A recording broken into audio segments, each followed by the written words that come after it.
जैसा कि अभी होली आने वाली है, तो मैम हम जानना चाहेंगे कि लोगों पर इस रंगों के त्योहार का क्या प्रभाव पड़ेगा। हाँ शिवम, ये आपने बहुत अच्छी बात पूछी क्योंकि होली तो आ ही गई है, तो कुछ ही दिन बचे हैं और होली रंगों का त्यौहार है और मैं रंगों वाली ज्योतिषी हूँ। होली आपने एक बहुत पुरानी कहानी जो सुनी होगी कि होलिका ने प्रहलाद को अपनी गोदी में बिठाकर और अग्नि में उनको जलाने का, भस्म करने का प्रयास किया था, लेकिन ऐसा नहीं हुआ।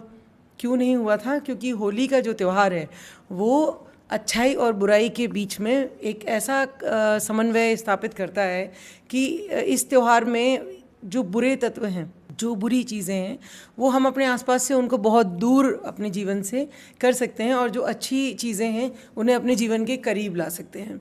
और उसके अगले ही दिन हम रंग खेलते हैं।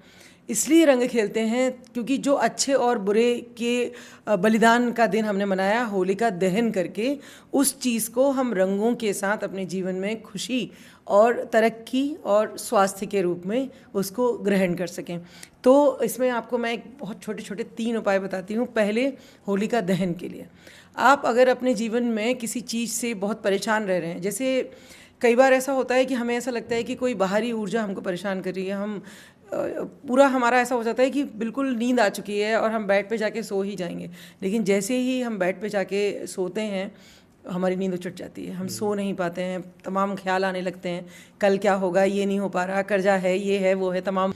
और इस चीज़ से बचने के लिए सबसे बड़ा उपाय जो आप होलिका दहन में कर सकते हैं, इसमें आप एक नारियल लीजिए, जटे वाला होना चाहिए दोनों तरफ से, जो छिले हुए नारियल होते हैं वो नहीं होना चाहिए। उसके ऊपर लाल रंग की मोली को पूरा लपेटिए नारियल के ऊपर, फिर उस नारियल को 7 बार अपने ऊपर से उसको उतारिए और उस नारियल को आप होलिका दहन में जला कर आ जाइए। जब आप उस नारियल को जलाएंगे तो आपको पलट कर नहीं देखना है उसकी तरफ, और आप देखेंगे कि आने वाले कुछ दिनों में ही आप हल्का महसूस करने लगेंगे। हाँ, जब नारियल आप होलिका दहन में जलाने जाएंगे तो आपको उसके साथ में अपनी वो जो तकलीफ़ें हैं या जो विश है उसको ज़रूर बोलना है। दूसरा, जब आप होलिका दहन में जा रहे हैं तभी जाते टाइम अपनी थाली में जो सामान पूजन का हम ले जाते हैं तो उसमें थोड़ी सी जो गुलाल है उसको ज़्यादा लेकर जाइए।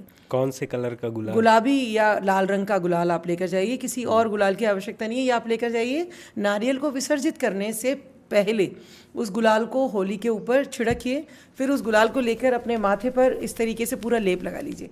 जब आप उस माथे को लगा लेंगे और बीच में थोड़ी देर के लिए ओम एक बार बोलिए और करने के बाद वापस घर आइए, वो गुलाल आपको लाके अपने भगवान में, मंदिर में अपने भगवान के ऊपर चढ़ा देनी है। हम पूजा नहीं भी करते हैं तब भी मंदिर हमारे घर में ज़रूर होता है। आप देखेंगे कि पूरा साल आपकी जो चीज़ें बनते बनते बिगड़ती थी ना, वो चीज़ें आपको अपने आप मिलेंगी। तीसरा उपाय रंगों से है। सुबह जब हम होली के रंग खेलने जाने वाले हों उसके पहले प्रयास करिए कि जो कान्हा जी का मंदिर आसपास कहीं हो, घर में कान्हा जी हो, तस्वीर हो, तो हरे रंग की जो गुलाल है उसे कान्हा जी के चरणों में लगाकर आप होली की शुरुआत कीजिए। लड्डू गोपाल जी को भी लड्डू गोपाल जी को भी, बिल्कुल, लड्डू गोपाल हों, कान्हा राधा कृष्ण साथ में हों, कृष्ण जी की प्रतिमा होना चाहिए, उनके पैरों में हरा रंग चढ़ाकर फिर आप होली खेलना शुरू करिए।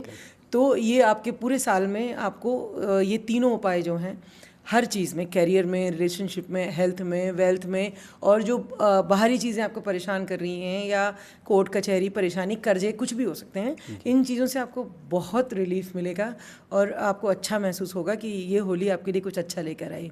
और अगर आपको ऐसा लगा जो उपाय मैंने आपको बताए हैं इनमें कहीं भी थोड़ा बहुत पॉजिटिविटी आई है या आपको लगा कि जो मैंने उपाय बताया वो सही लग रहा है, तो मुझे एक बार कमेंट ज़रूर करके बताइएगा ताकि मैं आगे भी आपको ऐसे उपाय फिर बता सकूँ।